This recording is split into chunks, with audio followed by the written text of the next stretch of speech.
The hull trembled as another kinetic blast ripped through the void. Captain Elias Vance gripped the armrest of his command chair, his knuckles white.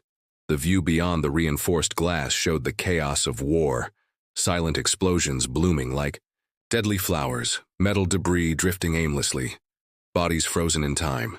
"Status report," Elias barked. "Shields at 24%. We've lost the portside thrusters." Lieutenant Mira Cade's voice was laced with tension. Elias exhaled sharply. "We can't fight gravity if there's none left to fight against. Reroute auxiliary power. We need mobility." Aboard the ISS Valkyrie, war wasn't waged with fire and fury. It was fought in silence, in 3 dimensions, where up and down were meaningless, and a single miscalculated movement could send an entire squad spiraling into the abyss. "Commander, incoming hail from the Dominion fleet." Comms officer Sarah Kwan's fingers danced over the console. "Patch them through. Let's see what the tyrants want." A holographic projection flickered to life. Grand Admiral Octavian Lux stood, his pristine uniform, golden insignias glinting under artificial light. His expression was unreadable, a mask of cold indifference. "Captain Vance, your resistance is commendable, but futile. Surrender the Valkyrie, and I will grant your crew mercy." Elias let out a humorless chuckle. "Mercy? Like the way you granted mercy to the Europa colony. We saw what you did. We know what you are." Lux's expression didn't change, but there was a flicker of something in his eyes. "Europa was a necessity. You of all people should understand the cost of order." Mira leaned in, whispering, "He's stalling. Their reinforcements must be closing in." Elias narrowed his eyes. "And you should understand the cost of defiance. You want the Valkyrie? Come and take her." With a flick of his hand, he cut the transmission. "Helm, execute maneuver Theta 7. The Valkyrie lurched, its engines bursting to life as it dove toward the wreckage field, hundreds of abandoned ships drifting in the cold, endless void. "Sir, that's a graveyard," Sarah murmured. "Exactly. They won't risk firing at us in there. And if they do, well, they'll be disturbing ghosts." Beyond the shattered hulls and broken remains, something stirred, a distant flickering signal, old but persistent. Mira's fingers flew over her console. "Captain, I'm picking up a transmission. It's ancient, predating even the first lunar wars." Elias frowned.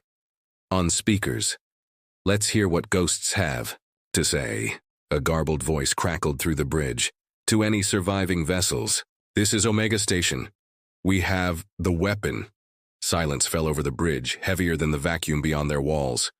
Elias exchanged a glance with his crew. "A weapon?" Sarah whispered. "Against the Dominion?" Elias set his jaw. "Or something worse." Mira's console emitted a sharp beep. "Captain, the signal is getting stronger. It's coming from inside the wreckage." Elias stood, his eyes locked onto the drifting hulls beyond. "Prep a boarding team. We're going in." The Valkyrie's thrusters flared as it maneuvered through the debris, its hull skimming past derelict vessels, each a monument to wars long forgotten. As the ship approached the origin of the transmission, a massive structure loomed from the darkness. Omega Station, its surface riddled with scars of ancient battle. Sarah's voice was barely a whisper. "What if this weapon is something we were never meant to find?" Elias gritted his teeth. "Then we make damn sure it doesn't fall into the wrong hands." The boarding team suited up, their visors reflecting the dim emergency lights of the airlock. As the hatch cycled open, a thick, eerie silence greeted them. Omega Station stood still, too still. Mira's voice crackled over comms. "Captain, motion detectors are picking something up, but it's not moving like a crew." A shadow shifted in the corridor ahead. A metallic clang echoed through the station. Elias tightened his grip on his plasma rifle. "Stay sharp.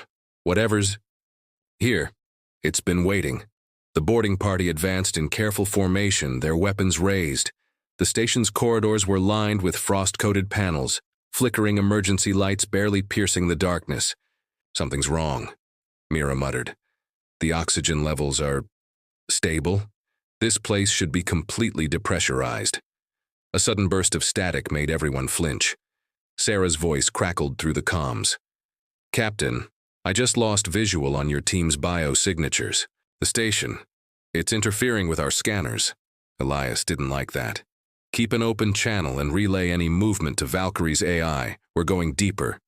A rusted doorway groaned as Mira forced it open, revealing a vast chamber filled with cylindrical containment pods.